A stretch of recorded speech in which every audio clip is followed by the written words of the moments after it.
holding the line for the conservative movement. This is Stacy on the Right on Sirius XM Patriot 125.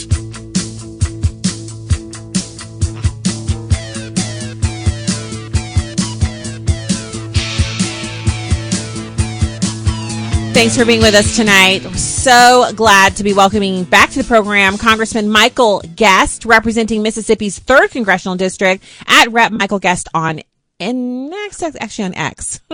Thanks so much for coming on, sir. Look, thanks for having me back. Good to talk to you this evening. It's great to have you here. I want to discuss with you the hot topic. Really, I think Democrats love and hate to discuss this because they created the problem and now they're trying to find a way to take credit for fixing it. I saw Mark Cuban, who has erased all of his pro-Kamala Harris tweets, all of his Biden tweets, and he's starting fresh. And now he's suggesting that Democrats go ahead and take this issue back from the Republicans, sir. He's saying, if we don't want to be wrong on everything, we have to tell President Trump that we're going to hold him accountable and we're going to help him and get the worst criminal illegal aliens out of our country. And I just couldn't pick my mouth up off the floor fast enough to send him a tweet back saying, yeah, good luck with that, because Americans no longer trust Democrats on immigration.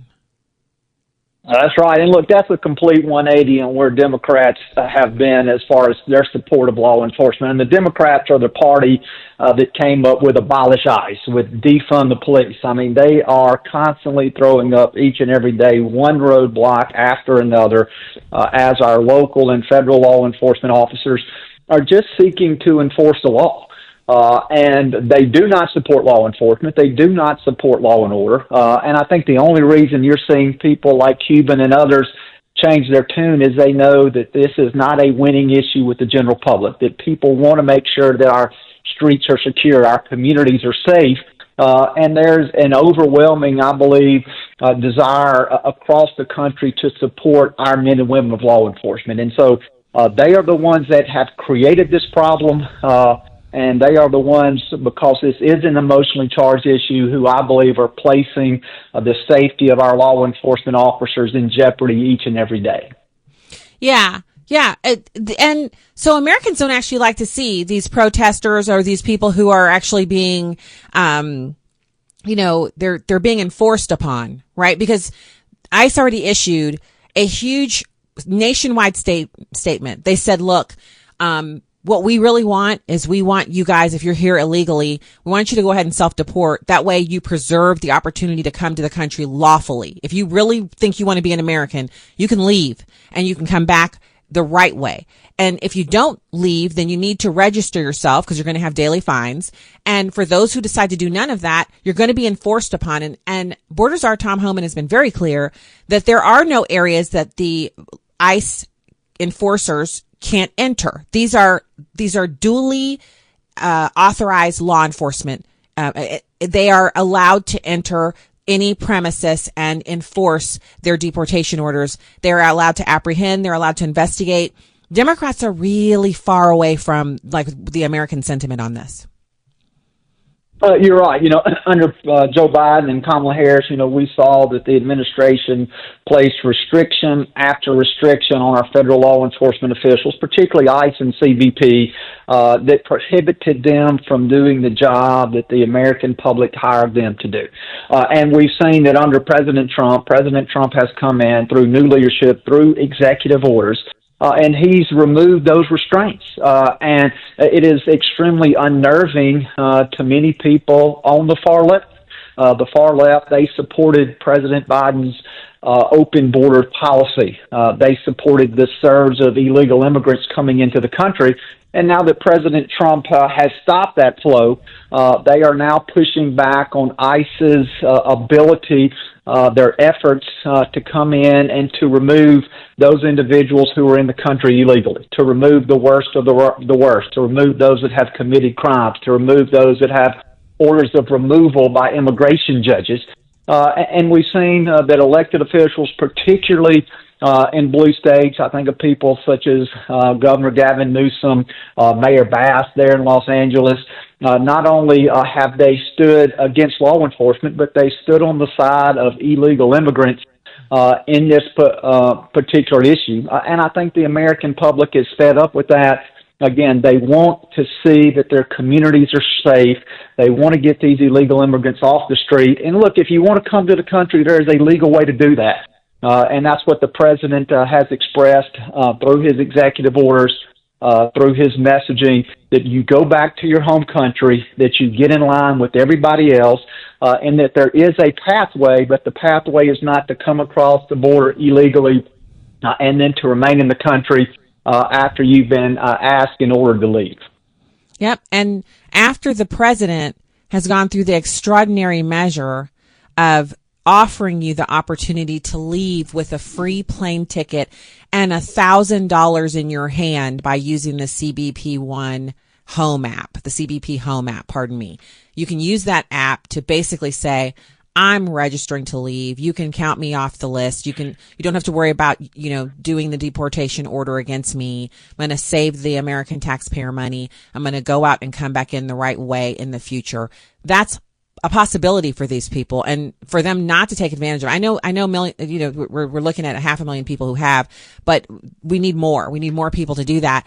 I wanted to also touch on, you're also talking about, the committee hearing on NGOs next week. This is of great importance to those of us who have lawful, non-governmental organizations that don't take taxpayer funds. It's good to see those that do being held accountable. Tell us more. Yeah, this week we will hold a Homeland Security Committee investigating the actions of the NGOs during the crisis along the border. And what we saw under the Biden-Harris administration, that they funneled not millions of dollars, but billions of dollars through these non-governmental organizations, which would then be used after individuals came across the border to quickly relocate them into the interior of the country. And look, we know that there are some very good NGOs out there, charitable organizations who do great work. I think of groups such as the Red Cross and Samaritan's Purse, Doctors Without Borders. And we're not talking about those organizations. We're talking about organizations that were stood up specifically to facilitate immigrants being moved into the interior, and they were given government funds to do that. There were three particular organizations that we will focus on this hearing, in which their revenue, the money that they received to perform their actions, that in one case, the minimum amount of these three, one received 85% of their funding from the government, the other 97%, and the third 99%. So we have groups that are receiving billions of dollars. These aren't groups, again, that are going out and collecting charitable donations from a church or their community. These are actually what they consider to be non-government organizations, but their money is coming from the federal government, and they're using this and to do actions that are contrary to what the government could do under law.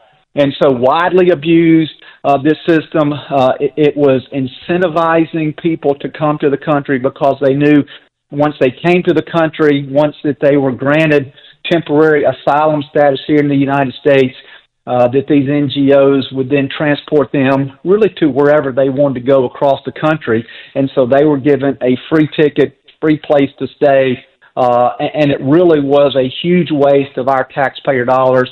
And we want to shed light on that, and we want to make sure, one, that this never happens again, but we also want to try to hold these NGOs accountable for the fraud and abuse that we saw that was committed during the 4 years of the Biden-Harris administration. There's nothing better than hearing our elected officials, such as yourself, sir, talk about accountability and how Americans and our hard-earned taxpayer dollars will not be grifted out from under us by individuals who want to use it to destroy our country.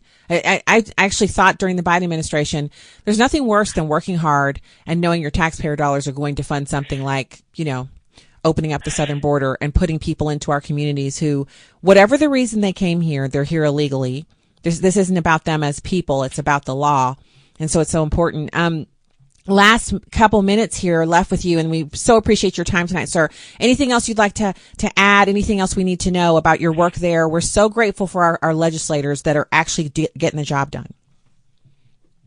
We're also going to make sure that we're focusing on the recent attacks on our federal law enforcement officials.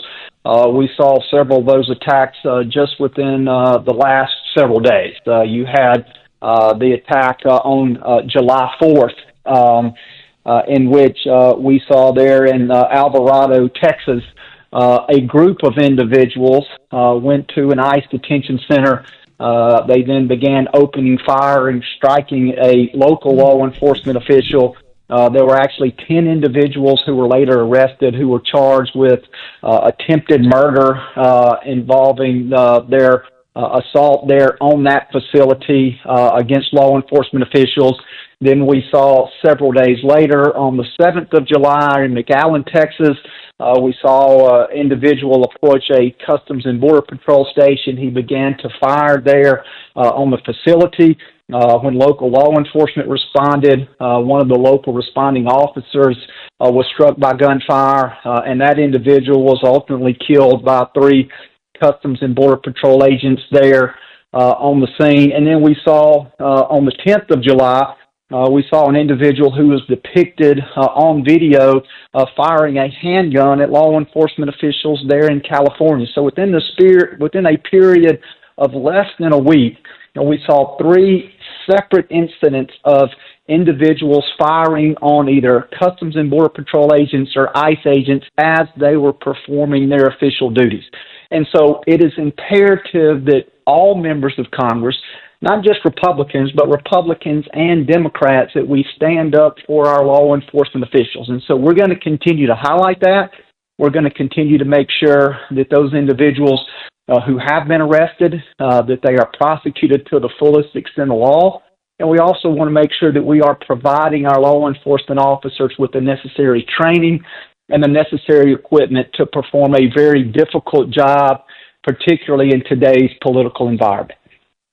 Well, very well placed. And I got to tell you, it was disturbing seeing that, but I know the long arm of justice is going to round up individuals who decide to make that really silly and deadly mistake of firing on law enforcement. Let's work through this. I invite Democrats to come back to the table with sense and sensibility and support law enforcement. Let's not have a divided country. We're so appreciative of your time. It's always good to hear your voice, sir. Representative Michael Guest from Mississippi's 3rd District. Thank you, sir. Yes, ma'am. Thanks again.